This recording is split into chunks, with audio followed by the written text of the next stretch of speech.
तुलसीदास जी कहते हैं ना कि बिन युक्त भक्ति ना होई, बिना टेक्निक के भक्ति नहीं होगी बाबू। इसीलिए नहीं होगी, क्यों नहीं होगी? हम लोग तो भक्त हैं संसार के, हम लोग तो प्रेमी हैं इस दुनिया के। उस शिव से, उस परमात्मा से प्रेम सामान्य नहीं है, असामान्य स्थिति है। इसीलिए टेक्निक लगाना होगा, युक्ति लगानी होगी, और युक्ति तो गुरु के पास होती है। हम लोगों ने कहा शिव को अपना गुरु बनाइए, वो अपने शिष्य को शिव बनाएंगे। कैसे बनाएंगे ये वो समझेंगे, आप शिष्य तो बनिए। एक भाई की जिज्ञासा है कि पारंपरिक मान्यता रही है कि जैसा अन्न वैसा मन। शिव की शिष्यता में भोजन की पवित्रता आदि पर कोई रोक नहीं है, समझाने की कृपा की जाए। एक भाई ने पूछा है कि कहा जाता है कि जैसा मने खाए अन्न वैसा बने मौन, जैसा पिए पानी वैसी बने वाणी। हम लोग भी सुना। उन्होंने पूछा है कि शिव की शिष्यता में ऐसी कोई प्रतिबद्धता नहीं है, या ऐसा कोई प्रतिबंध नहीं है, ऐसी कोई वर्जना नहीं है। बिल्कुल नहीं है। एक बात तो पहले समझ लीजिए, गुरु शिष्य की दिशा में, गुरु शिष्य की परंपरा में कानून गुरु का चलेगा, शिष्य का नहीं चलेगा। विद्यालय में शिक्षक का नियम चलेगा, विद्यार्थी का नियम अगर चलेगा तो सब लड़का मास्टर साहब सब कबड्डी खेलने लगेंगे, क्योंकि बच्चे खेलना चाहते हैं। इसीलिए शिक्षक का नियम चलता है, विद्यार्थी का नियम नहीं चलता। गुरु शिष्य की परंपरा में भी गुरु के नियम चलेंगे, शिष्य के नियम नहीं चलेंगे। हम लोगों के गुरु शिव हैं, जो जगत का गुरु है। हम लोग नियम बना दें तो फिर बाकी लोगों का क्या होगा? जो समुद्र के किनारे मछुआरे रहते हैं उनका क्या होगा? आपने देखा नहीं होगा, लेकिन मैंने देखा है। मैं दंडाधिकारी रहा हूँ सहरसा मधेपुरा में। जब बाढ़ आती है उन इलाकों में तो रेलवे की पटरियों पर लोग चले जाते हैं, और राहत सरकार की पहुँचने में थोड़ा वक्त लगता है, और वे लोग मछलियाँ मार के अपने बच्चे, अपने परिवार को खिलाते हैं आग में भूज के। तब तो अगर मैं कोई वर्जना लगा दूँ इस पे भोजन पे, तो वो जो मछलियों पर अपने बच्चों को पालते हैं, जो जिनको साग सब्जियां नहीं मिलती हैं, जो समुद्र के किनारे रहते हैं, उनके जीवन का क्या होगा? और तब क्या उनका महादेव नहीं है? क्या उनका शिव नहीं है? शिव तो सबका है, भले हमारा आपका नहीं हो। शिव के तो सभी हैं, लेकिन हमारे आपके शिव भले नहीं हो। हमारी आपकी पत्नी है, हमारे आपके बच्चे हैं, हमारे आपके पैसे हैं, हमारी आपकी दुनिया है, लेकिन शिव के तो हम सभी हैं। तो नियम तो शिव का नहीं चलेगा, वो जगत का गुरु है। वहाँ सबको जाने की छूट है। आप क्या खाते हैं, क्या पहनते हैं, क्या करते हैं, इससे कोई बात नहीं है। वो सभी तो उसी की संतान है, सब कुछ तो उसी की सृष्टि है, सब कुछ तो उसी का सृजन है। तो नियम शिष्य कैसे बनाएगा? नियम तो गुरु बनाएगा, शिव का नियम चलेगा। और हम लोगों ने इसीलिए कोई नियम नहीं बनाए। हम लोगों ने कहा कि 3 काम करिए शिव को गुरु बना के, उनसे दया मांगिए, उनकी चर्चा करिए, उनको प्रणाम करिए। बाकी आप क्या करते हैं आप जानिए। अगर मेडिकल साइंस कहता है कि घास मत खाइए, मेडिकल साइंस कहता है कबूतर मत खाइए, ये हम लोगों का कोई विषय ही नहीं है कि आप क्या खाते हैं, क्या नहीं खाते हैं, क्या पहनते हैं, क्या नहीं पहनते हैं। ये समाज है, इसकी अपनी व्यवस्था है। उस व्यवस्था को सुंदर बनाने के अनुरूप हमको आपको चलना चाहिए। गुरु शिष्य की परंपरा में जब शिव गुरु होंगे तो कोई नियम नहीं बन सकता है, क्योंकि वो जगत का गुरु है। और जगत में एक एक आदमी की प्रवृत्ति और प्रकृति अलग अलग है। एक आदमी के अंगूठे का निशान संसार में दूसरे का नहीं हुआ। उसी तरह से आपकी प्रवृत्ति, आपकी प्रकृति दूसरे आदमी से भिन्न है, अलग अलग है। उस सभी भिन्नताओं में शिव जो है सम्मिलन है। शिव तो विसंगतियों में संगति की स्थापना है। वही शिव हमारे आपके गुरु हैं। इसीलिए हम लोग ऐसा कोई नियम, ऐसा कोई प्रावधान नहीं कर सकते भोजन पर। ये हम लोगों की लाचारी है। आप जानिए आप क्या करते हैं। हम तो केवल शिव को गुरु मानने की बात करते हैं।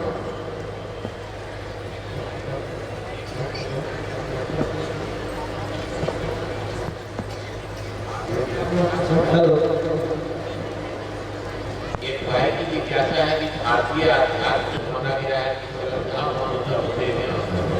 संत आत्मा विनश्यति, किंतु आपकी मान्यता है कि अश्रद्धा और अविश्वास में भी शिव को गुरु मानकर ज्ञान प्राप्त करना संभव है। कृपया इसे स्पष्ट करने की कृपा करें। एक सवाल आया है कि भारतीय आध्यात्म में कहा जाता है कि श्रद्धावान लभते ज्ञानम। भारतवर्ष का अध्यात्म कहता है कि जिनको भगवान के प्रति श्रद्धा होगी उनको ज्ञान मिलेगा। श्रद्धावान लभते मैंने लभ्य होता है, मिलता है। श्रद्धावान लभते ज्ञानम। फिर भारत का अध्यात्म कहता है संशय आत्मा विनश्यति। अगर आपको अध्यात्म की दुनिया में संशय हो गया है, शक हो गया है, तो आप विनाश को प्राप्त करेंगे, आध्यात्म में ऊपर नहीं जाएंगे। ये तो आपका आध्यात्मिक रूल बना हुआ है ना, भारत का अध्यात्म ऐसा कहता है ना। लेकिन क्या करिएगा, आपका सब नियम कहता है। एक आदमी है जो कि नियमों को छोड़ के चलता है और निकल जाता, तब तो नियम टूट जाएंगे। किसी भी नियम, किसी भी बात की अंतिम परिणति तो उसका रिजल्ट है, उसका तो परिणाम है।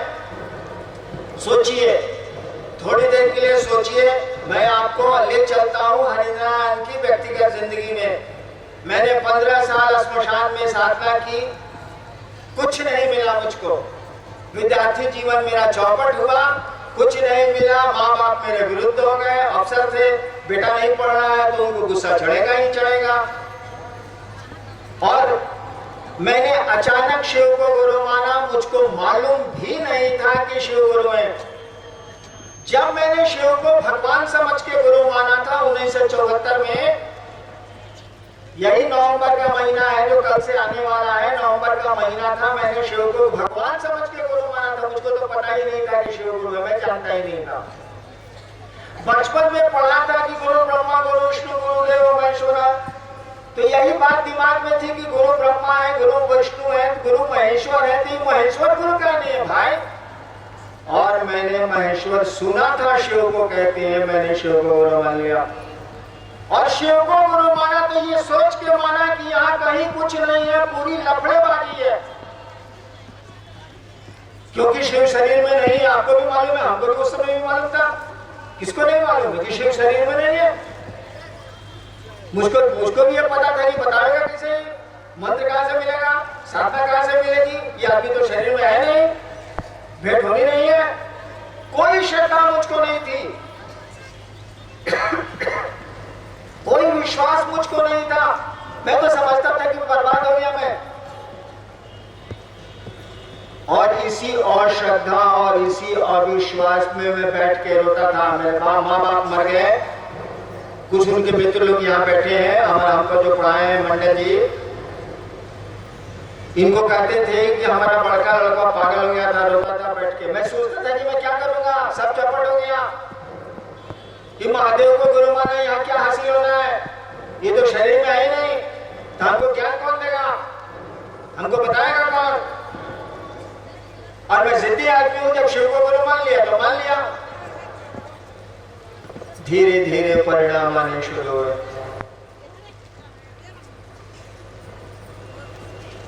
जिसके लिए शिव को मैंने गुरु माना, इत्मीनान से समझ गया कि वो क्या चीज है। हम चमत्कार के लिए माने थे, चमत्कार मुझको आ गया। और 8 वर्षों तक मैंने अपनी पत्नी को छोड़ के किसी को नहीं कहा कि मैंने शिव को गुरु बनाया है। इसीलिए कि हम सोचते थे कि तो हम डूबेंगे, तुमको भी ले डूबेंगे सनम, ये काम हम क्या करें। मैंने किसी को नहीं कहा कि मैंने शिव को गुरु बनाया है। वो तो गुरु जानता था मैं भगवान है, गुरु तो मैं जानता भी नहीं था। मैंने शिव को भगवान समझ के गुरु बनाया है, पत्नी को छोड़ के किसी को मैंने नहीं कहा। मैं जानता था कि मामला बहुत लटपटिया है, इसमें फंसने का पूरा स्कोप है, तो हम तो डूबे करेंगे या सनम आपको भी ले डूबेंगे, धंधा हम क्या करें, नहीं करता था मैं।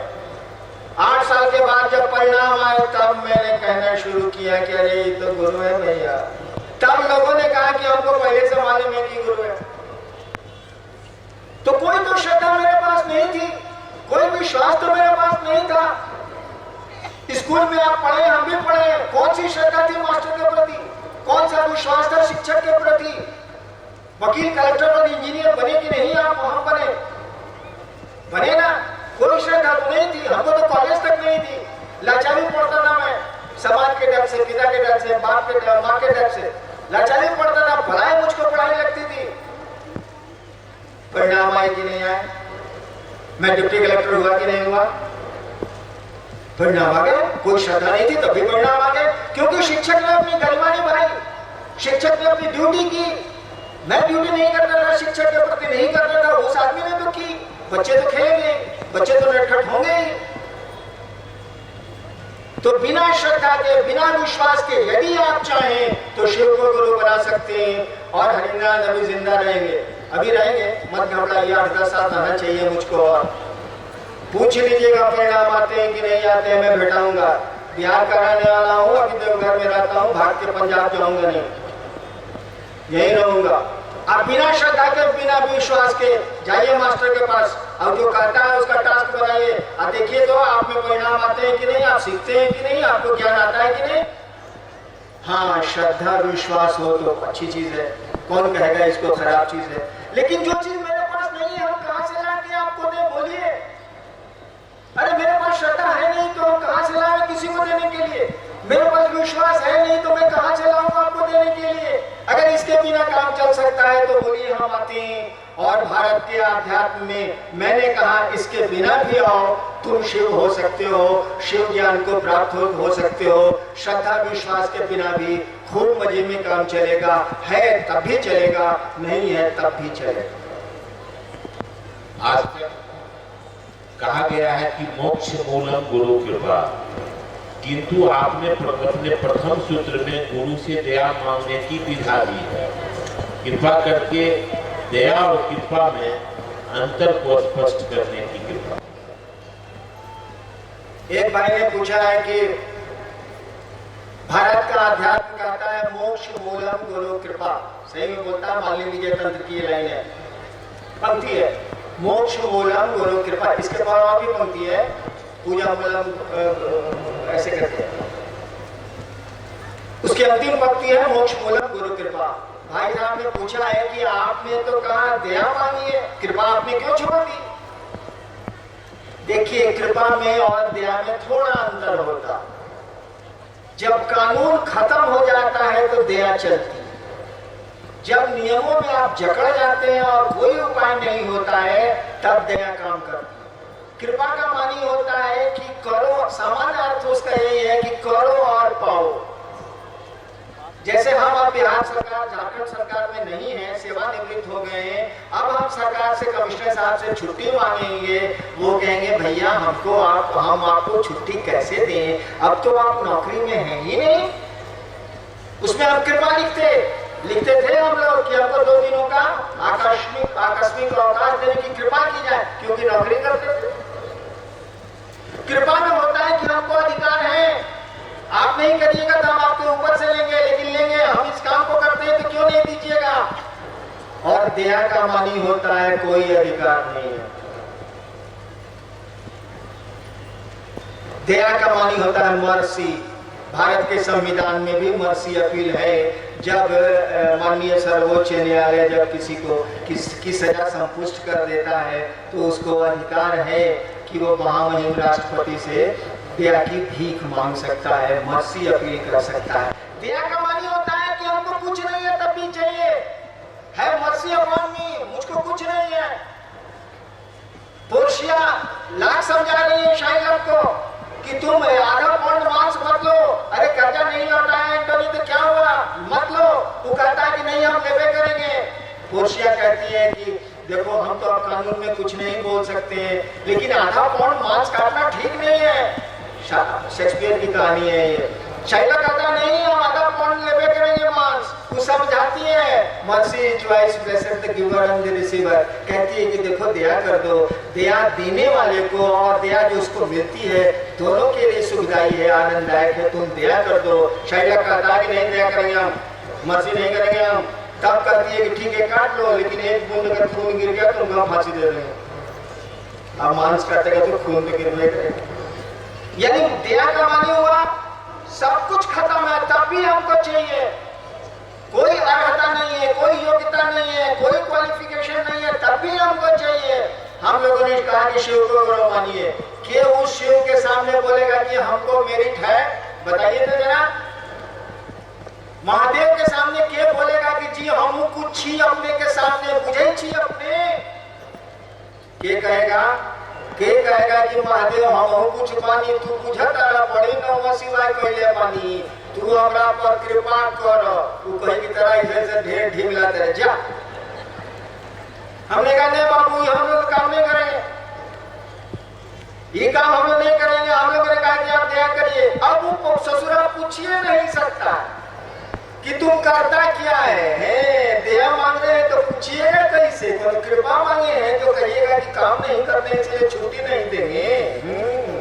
दया करिए दया। महादेव आप पूछ ही नहीं सकते कि करता क्या है जी। हम लोग कहते हैं कि हम लोग लोफर टाइप आदमी करेंगे कौन चीज, आपको गुरु बनाया है, आप जल्दी से दया का थोड़ा सा चेक काटिए। इसीलिए हम लोग दया बोलते हैं, कृपा नहीं बोलते हैं। वैसे आपको अगर ताकत है, अगर आप समझते हैं कि शिव के शिष्य सचमुच में आप हैं तो कृपा मांग सकते हैं। गुरु को देने का पूरा का पूरा पूरी की पूरी व्यवस्था है, उनको दया करनी पड़ेगी। लेकिन ये हमने कहा हम कमजोर आदमी के कहे जाई महादेव से कि हम रहू चेला बनल बानी जानता नहीं रहूगा के रिस्क ली। हमनी का कहनी कि देखो सुनो बाबू तू हमार गुरु हम तार चेला तू तुम किसा कर दो दुआया काहे के हमनी का रिस्क लेवे जाए कि हम कुछ करी ना तो तू कुछ करो, ई काम हमें से ना होवे। एक भाई की जिज्ञासा है कि शिव गुरु दूसरों को शिव गुरु का शिष्य होने के लिए प्रेरित करने के उद्देश्य से गुरु चर्चा गुरु आदेशित कर्म कहा गया है। इस चर्चा का क्या आध्यात्मिक महत्व है? पुनः दोहरा देता हूं कि दूसरों को शिव गुरु का शिष्य होने के लिए प्रेरित करने के उद्देश्य से गुरु चर्चा को गुरु आदेशित कर्म कहा गया है। इस चर्चा का क्या आध्यात्मिक महत्व है? एक भाई ने पूछा है कि जो गुरु चर्चा करते हैं आप दूसरों को शिव शिष्य बनाते हैं, इसका आध्यात्मिक क्या महत्व है? आध्यात्मिक का माने पूछते हैं जो विज्ञान परमात्मा के विज्ञान से संबंधित है, ऊर्जा के विज्ञान से संबंधित है, आत्मा के विज्ञान से संबंधित है, उसको आध्यात्मिक ज्ञान बोलते हैं। एक बात समझ लीजिए, जब तक आप किसी को कुछ समझेंगे नहीं, कुछ भी आपके भीतर संवेदना नहीं पैदा होगी। दुश्मन को दुश्मन समझेंगे तो दुश्मनी होगी, दोस्त को दोस्त समझेंगे तो दोस्ती होगी, बाप को बाप समझेंगे तो आप बेटा होंगे, पुत्र को पुत्र समझेंगे तो आप पिता होंगे, पत्नी को पत्नी समझेंगे तो आप पति होंगे। खेला समझने का है। एक आदमी है जो बड़े सुख से अपने परिवार में रहता है, पत्नी है, बच्चे हैं, अचानक उसका माथा खराब हो जाता है और उसी पत्नी और बच्चे को वो पीटता है, मारता है। समझ उसकी काम नहीं कर रही है कि मेरी बीवी है, मेरे बच्चे हैं, समझ काम नहीं कर रही है और वो पागल हो गया है। पागल माने मैड का पूरा होता है मेंटल एपरेटस डिसऑर्डर, आदमी के माथे की मशीन का ठीक से काम नहीं करना। समझ उसकी खत्म हो गई, अपने पिता को ही मार रहा है, अपने बेटे को ही मार रहा है, अपनी माँ को ही मार रहा है। फिर उसका इलाज होता है, फिर ठीक होता है वो, तब वो समझता है कि वो मेरे बाबूजी हैं, तब प्रणाम करता है। पहले माता रहो, उसका इलाज हुआ है, तब समझता है मेरे पिताजी हैं, तब वो प्रणाम करता है, तब उसको समझ आती है, तो श्रद्धा और प्रेम उसके मन में पैदा होता है। ठीक उसी तरह से जिस दिन आप समझेंगे कि शिव गुरु है, दूसरों को समझाने में आदमी जल्दी समझता है, ये नियम है, लंबा हो जाएगा इसीलिए छोटा कर रहे हैं। दूसरों को समझाने में आप जल्दी समझते हैं, जैसे दूसरों को समझाते हैं वो भी समझता है, आप भी समझते हैं। और जैसे जैसे समझेंगे कि शिव गुरु है, वैसे वैसे आप शिष्य बनेंगे। जिस दिन शिव को शिव समझ लीजिएगा उस दिन आप भी शिव हो जाइएगा, इस बात को जान लीजिए। दूसरों को समझाते हैं कि शिव गुरु है, जिस दिन समझाते समझाते आप समझ लेंगे कि शिव गुरु है, उस दिन आपकी मन स्थिति भी शिव गुरु की मन स्थिति में परिणत हो जाएगी, आप भी शिव हो जाएंगे। कहा जाता है जानत तुम ही हो जाई, तुमको जानने वाला तुम्हारे जैसा होता है। जिस दिन आप समझ जाएंगे कि ये शिव क्या है, आप भी दूजा शिव होंगे, आप भी शिव होंगे, आपका पूरा का पूरा आचरण शिव जैसा होगा। और शिव चर्चाएं आपको आध्यात्मिक उन्नयन करती हैं। यही केवल समझ का खेला है। जिस दिन आप शिव को शिव समझ जाइएगा, हे बल्ले बल्ले हो जाएगा, तब क्या कहना है। इसीलिए आपके गुरु ने कहा दूसरों को समझाओ ताकि वो भी समझें, तुम भी समझो। खेला तो समझ का है। इसी समझ को भारत के आध्यात्म ने कहा ज्ञान। इसी समझ को भारत के आध्यात्म ने कहा ज्ञान। दूसरे को समझाएं, आप भी समझेंगे। और जिस दिन शिव गुरु है इस बात को समझ जाएंगे। सूचना तो है, खबर तो है, समझ नहीं है हमको आपको। समझ होती तो कब के हम लोग शिव के शिष्य हो गए रहते। जिस दिन समझ आएगी कि शिव मेरे गुरु है, उस दिन आप खुद ही शिव हो जाएंगे। आपके कर्म शिववत हो जाएंगे, आपका आचरण शिव जैसा हो जाएगा, सब कुछ बड़ा सुंदर हो जाएगा। और आदमी जब शिव जैसा हो जाएगा, शिव हो जाएगा, तो संसार आदमी से ना बनता है, समाज आदमी से ना बनता है। चलिए रांची के इस शिव गुरु महोत्सव में आप आए, परेशानियां हुई। मैं महादेव का चेला, भूखड़ का चेला, भूखड़, मैं आपको क्या दे सकता हूँ। इतनी प्रार्थना अपने गुरु शिव से करता हूँ कि आपका जीवन सुखमय हो, शिवमय हो, आपके दुख थोड़े कम हो जाए। और यही शिव के शिष्य के रूप में अनधिकार आशीर्वाद देना चाहता हूँ कि आपका जीवन शिवमय हो, सुखमय हो, आप यथार्थ में सचमुच में शिव के शिष्य बने। यही प्रार्थना है, यही अनधिकार आशीर्वाद है। आप सबों के चरणों में मेरा प्रणाम है। आप मेरा प्रणाम स्वीकार करिए।